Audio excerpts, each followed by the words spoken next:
Okay. All right. Let me see, Donnell. Let's see. No mic.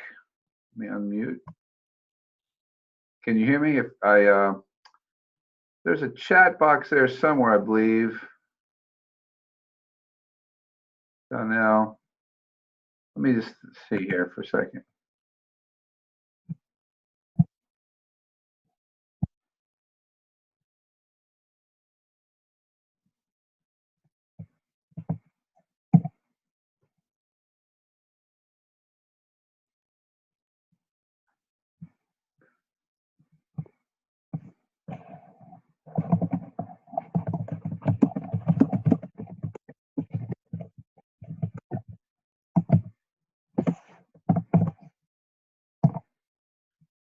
Okay, good. I see you can hear me. Okay, I'm going to go back to the screen share, and we'll go ahead and get started. Thanks for joining me here. We'll go ahead and get started. Okay, Donnell, we'll see. Lori said she was going to join us as well. I am most appreciative that you were able to get on. Very informal. One of the things I like about doing the class live and having participants is it's a lot more interesting when we can have some kind of a dialogue. Of course, I understand if you can't hear me or can't talk, that obviously makes it a little bit challenging. Nevertheless, I'm going to forge ahead, and if you have any questions, I think if you put them in the chat, I'm not sure how to see it while I'm sharing the screen. Nevertheless, put them in there. I won't be on here very long tonight. One of the things I was hoping to do, and maybe Lori will chime in here, it's just 5:31 right now, Eastern time. Perhaps she'll chime in and we can have a little back and forth.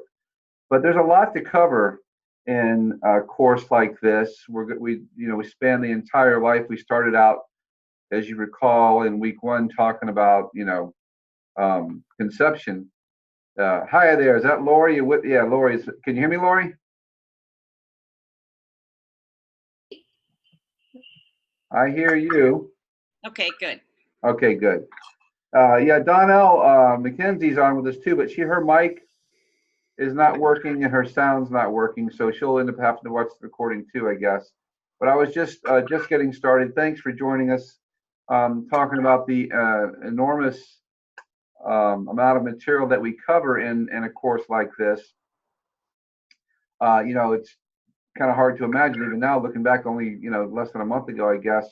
We started out at conception, and I didn't. Some people were interested in that, and I think that's great. But I didn't want to spend a whole lot of time on that because, in all honesty, what you're going to take away from this course is more of the things that we look at human development, getting into childhood, teenage years, then early adult and later adult, as and we're looking at the different areas of development, including cognitive and personal, social, and those kind of things. Those are things that you can actually take and apply. Not that the other part, conception and those kind of things, aren't important. They are, and they, of course, you were tested on them. And having taken a class like this and presumably going to pass it, that is something that you need to know just from your No. 4. I should have from No. 4. Your college education and your degree that you're going to have. So anyway, so that's that. But what really I think matters to students, especially online adult students, is what we can apply right now. Now, if you go on in to study psychology and developmental psychology, those other genetics and those kind of things are going to become more and more important. Now, that's not to minimize what we talked about in terms of where we've come with genetic engineering, and I mean those are hot topics as well. And genetic counseling, that's something that was unheard of when I was a kid, but now we have that in terms of being able to counsel prospective parents of what risks that they have to have children in terms of diseases and and whatever have you. So that's pertinent. So that part definitely is pertinent. And the first time as an undergrad student that I took human development, that wasn't even as much of a consideration there. So I'm just seeing if perhaps it's one of the students that chimed in here. Oh, no, okay, so I'll leave it there. So anyway, um, moving on and just seeing how we can apply this. We're gonna look at again, like I did last week. We're not gonna try and do a little bit of everything. We're gonna try and pick one thing, and of course we can't go too deep, but we can go a little bit deeper. So we're gonna look at early adulthood, and one of the things that I wanted to bring to your attention this week was how that has changed slightly. Um, in the past few decades, owing to several different factors. So, Lori, while I do have you, just with that little bit of a hint, what do you think has changed, or what do you think I might be wanting to bring up to the class in terms of looking at early adulthood development? Any ideas at all? If you don't have an idea, let me know. But why not just take a shot at it? You can't lose any points here. I think some of the biggest things that I've seen is just the whole generation X, Y, and the work ethic, and some of the feelings of entitlement. Wow. Okay. Yeah. You went right for it there. Nicely done. That's the sentiment of a lot of folks, especially like the baby boomers. They have this idea that Gen Xers do have a sense of entitlement. From their perspective, that's what they see. That's what it looks like from their perspective, and certainly they have a leg to stand on now. And I'm of that generation, if you will. I'll get into that in just a second. What you'll find in the research and in the literature that's out there, the literature doesn't seem really to support that. And it's for some people that's a little hard to swallow, and they're not buying it. But a lot of the research, just says, yeah, they approach work a different way, where people of, like, I'm 57, people of my generation, and even like my parents, typically you went to work for a company and you stayed there your entire career. That was the thought. You finally settle into a job in a company when you're 20 or 25, 30 at the latest, and spend your entire career with that company, like a GM or a General Electric or a Ford Motor Company or whatever it might be, or a bank perhaps. And that you're always looking to make that company better. Well, the counter argument to what just put up there, which really has a lot of validity, believe me, it does, is that the Gen Xers, or the millennials, I guess we should say, that's kind of who's getting it. They're always looking to improve in a broader sense. And while people like myself and my age group don't see it that way, that's the counter to it. So anyway, I'll put that out there. But you were really got right into the heart of what I was talking about. Even on the slide here, we talk about getting started in an occupation. Well, the research shows us now that people in their teens and 20s, not only will they change jobs, they'll change careers, maybe 4 or 5 times over their lifetime. Myself, as an example, now I'm more of a baby boomer, which I'll get into in a second. I came from kind of a blue collar background. My parents were divorced when I was 5. My dad's side of the family were sort of business people, but I always looked at them as blue collar. Like, they had restaurants, but they worked in the restaurants. That's a hard job. They did very well as business owners, but they were workers. My mom's side of the families were factory workers, truck drivers, farmers, very blue collar. So I always kind of figure say I come from a blue collar background. So, but I wanted to do what I'm doing now. That was always my dream as a kid.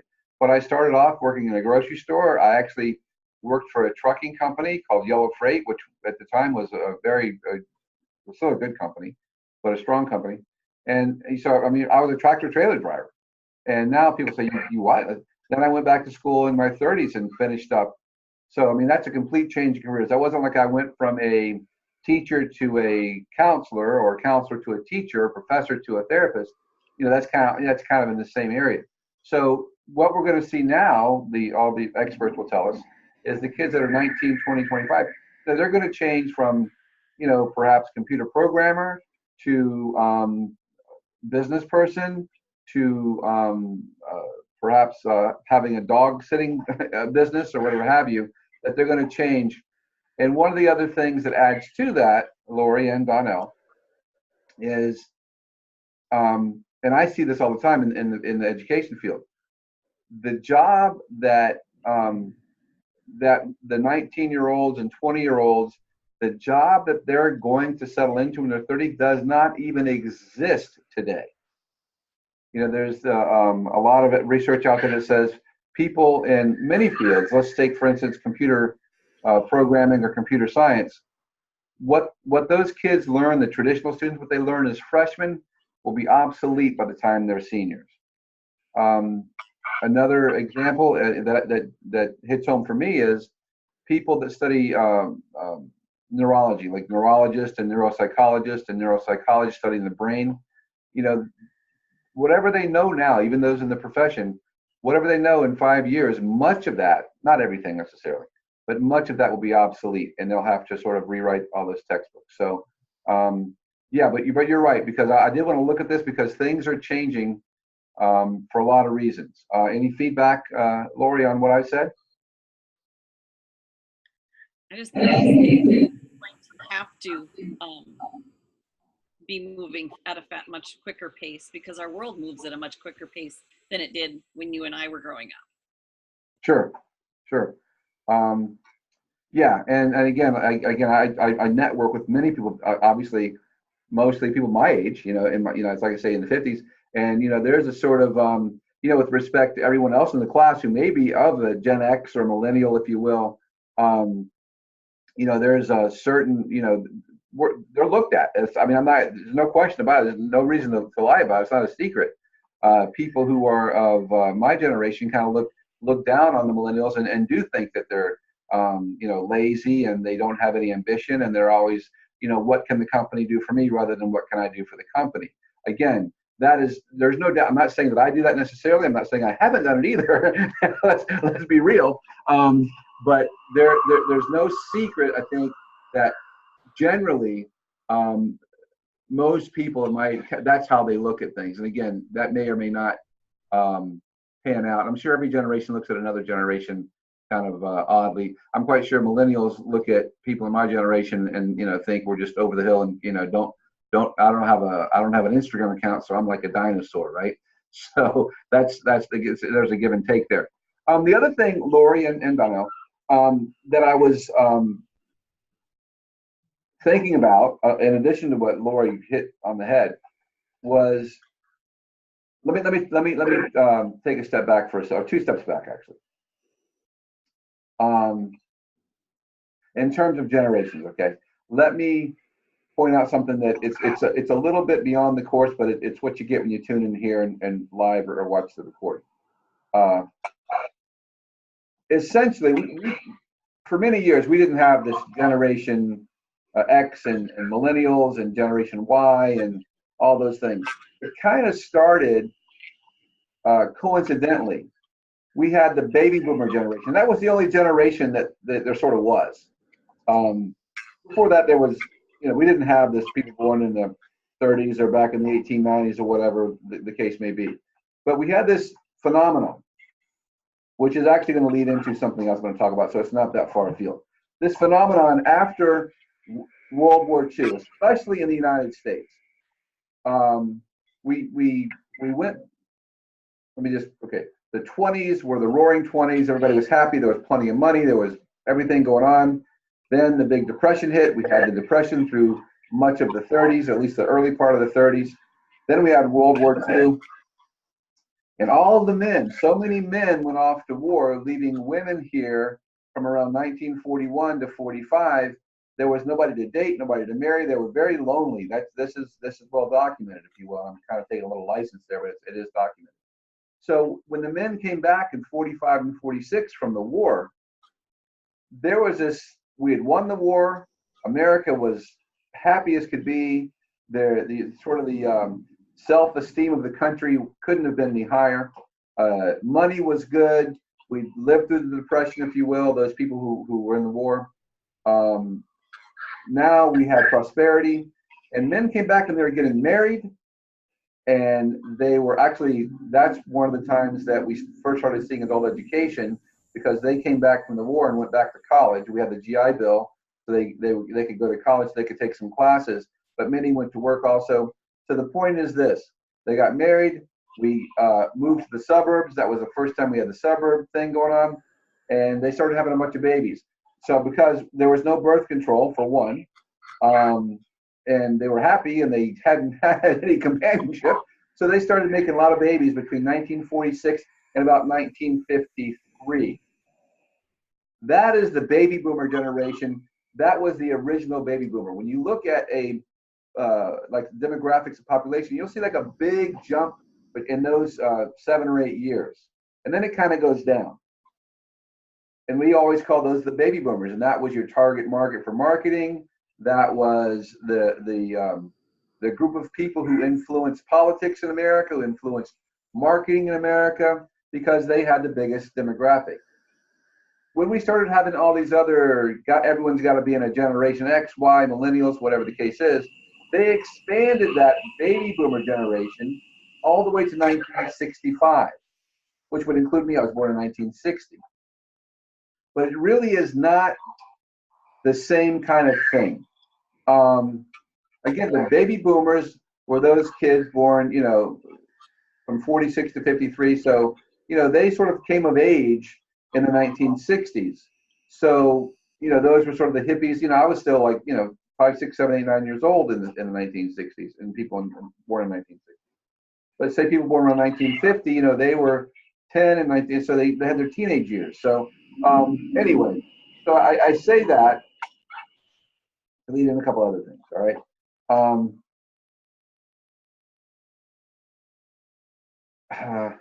Okay. So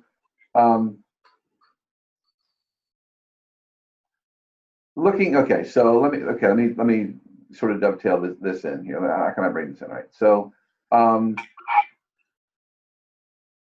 that part of that whole thing was global issues of war, the economy, those kind of things.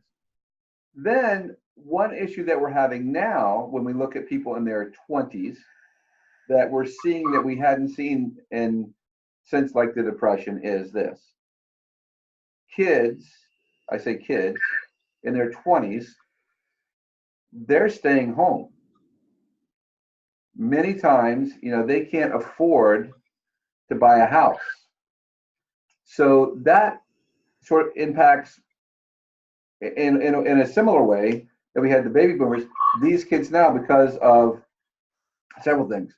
Our economy was kind of slipping. It's been good and bad. I won't get political here, but certainly we know what happened in 2008. Things were like, there was money. Like we could print our own money. If you owned a house, you could almost print your own money between 1999 and 2008. The housing market was rising. It was all inflated, we know now.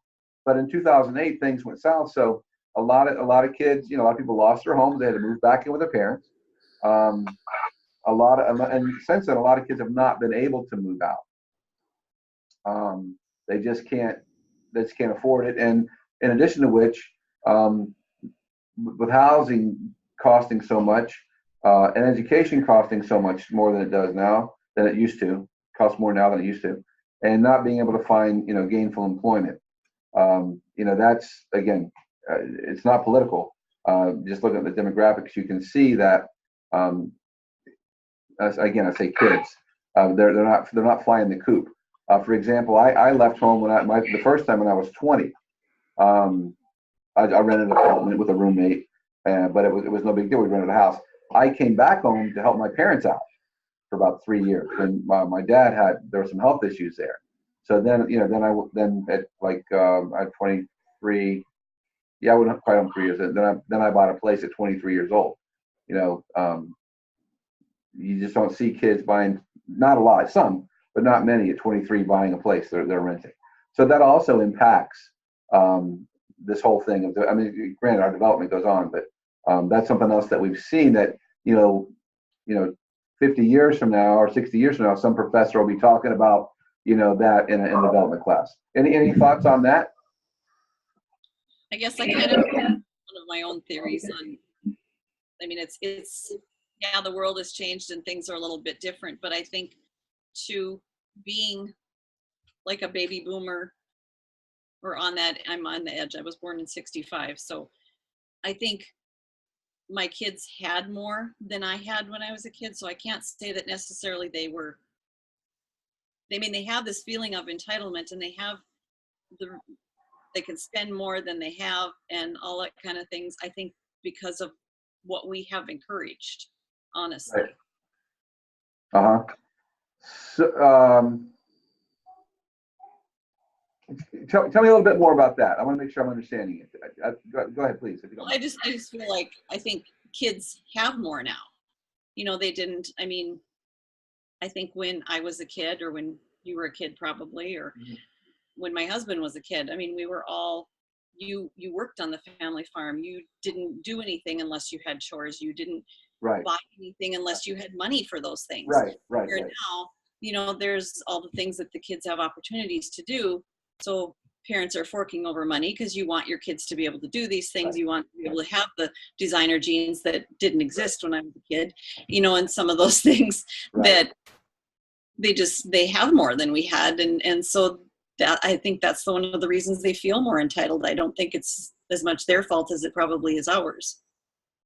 I agree with you. I think you have you've got a real good, I don't call it theory, but I think that's very true. And I think a lot of people do agree with you. And some would say that what I was talking about before, what you're talking about, are related because, again, why is it that that generation isn't able to get better jobs because they're not as hardworking and they don't create things because jobs are created. So there's a certainly beyond what we can get into here, but someone who would make those connections, with that would certainly have a seat at the table. I think you're right. I think that because of different inventions, like designer jeans, for example. Okay, yeah, designer jeans. Like that was already, jeans were for working people. When I was a kid, and you got designer jeans, and you got all these, models. I'm 15, 16, watching Farrah Fawcett, and all these people. Look, jeans are different now. I like jeans. So. So in that feeling of entitlement, I think, again, I think that's part of it. I'm a global thinker, so I think that certainly played a role in it. I got to definitely agree with you there. And even with like, okay, well, I'll just keep staying home. My kids essentially are both at home. They're both in college. My daughter's actually in grad school, and she stays close to campus because it's not far from our house a lot of the time, and she comes home on the weekends or for different things like that. My son is still taking classes, so he's still at home. He rather pulls his weight, but he's in no position to buy a home.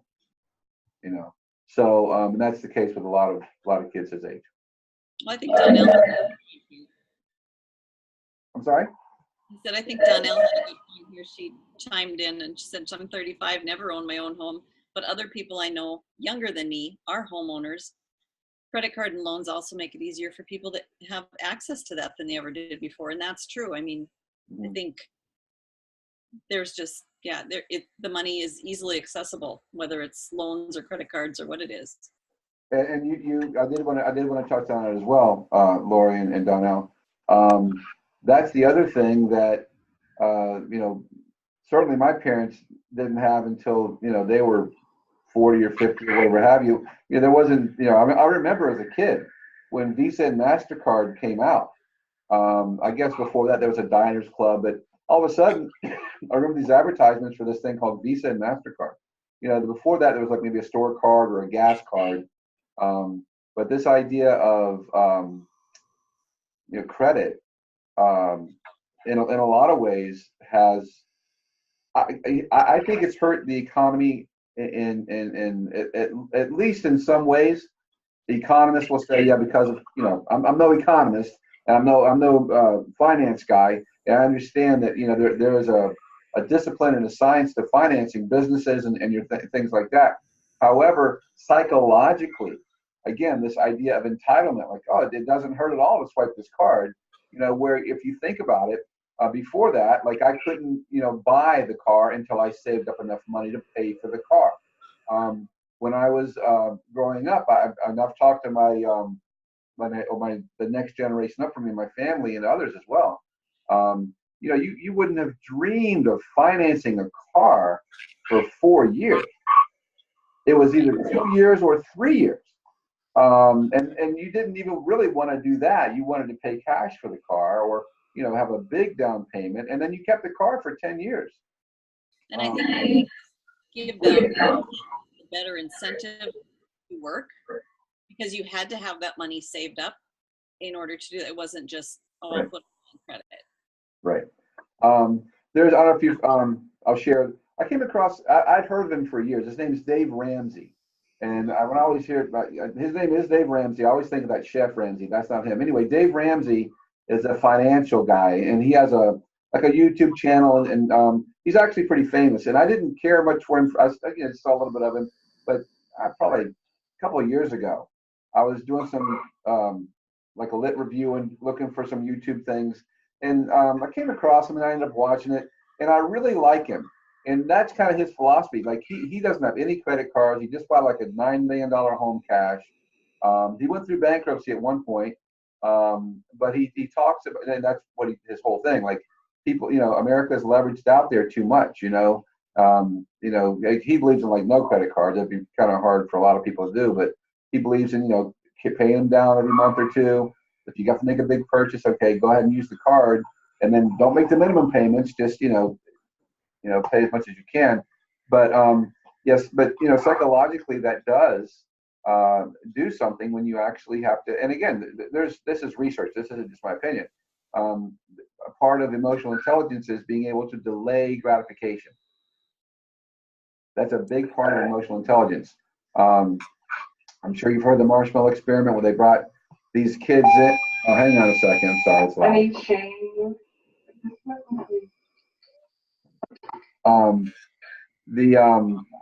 They brought the kids in, gave them a marshmallow, about 4 or 5 year old kids, and they're probably a dozen or whatever. And the researcher said, okay, this is your marshmallow. You can eat it right now, or I have to go do something. If you wait till I get back and don't eat your marshmallow, I'll give you a second marshmallow. And they followed those kids. You may be familiar with this. The kids who ate their marshmallow, they followed them, and they followed the kids who waited. The kids who waited, they deemed had more emotional intelligence because they could actually delay their gratification. Those kids who could delay gratification were more successful in school, more successful in business, more successful in their family. So, I mean, there's a whole bunch of research out there that you can actually apply to marketing and things, Lori, and that will be a nice adjunct to your, what you're going on with. But anyway, yeah, so that, there's research that says, being able to say, look, I'm not going to buy that car. I'm going to buy that car because I can afford that car. Even though I can finance that car, I know it's going to hurt me down the road. So anyway, there's something to be said for that. So all this plays a part into really the bottom line of human development. We develop it, physically and psychologically a certain way, but how does that play with the environment? That's one of the things I think is important to recognize. And one of the things I wanted to drive home beyond what the reading and everything is. So it's next week we're off for our Christmas break, and then we come back. Oh, by the way, and I think I put an announcement in the announcements tab. Our first day back from Christmas break is January 1st.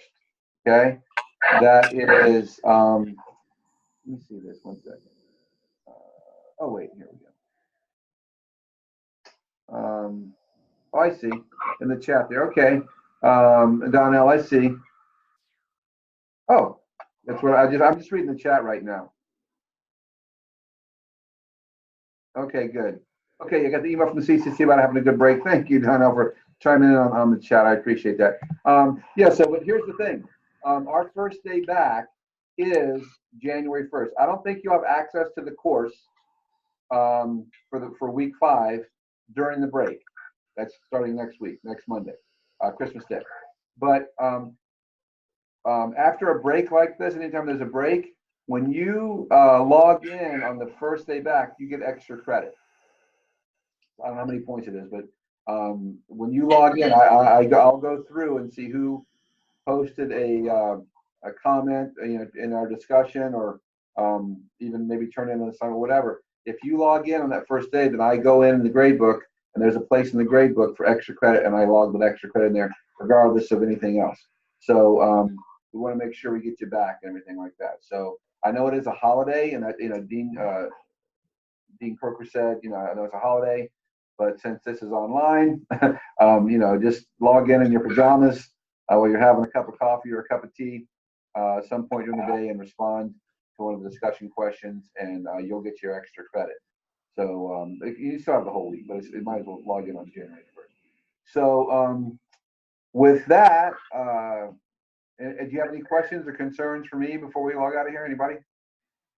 Not for me. All right. Okay. All right. I don't see anything in the chat box right now. So Donnell, I'm going to assume that you're okay.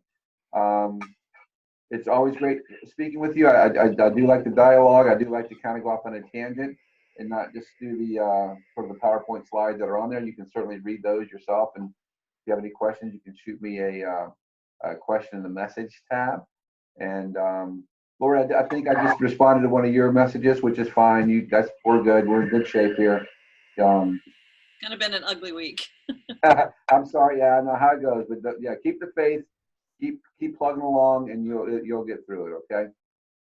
Well, my biggest thing is I thought, because I've had the flu shot, I thought I can go help take care of grandkids. Well, that kind of wasn't the best idea either, probably. Right.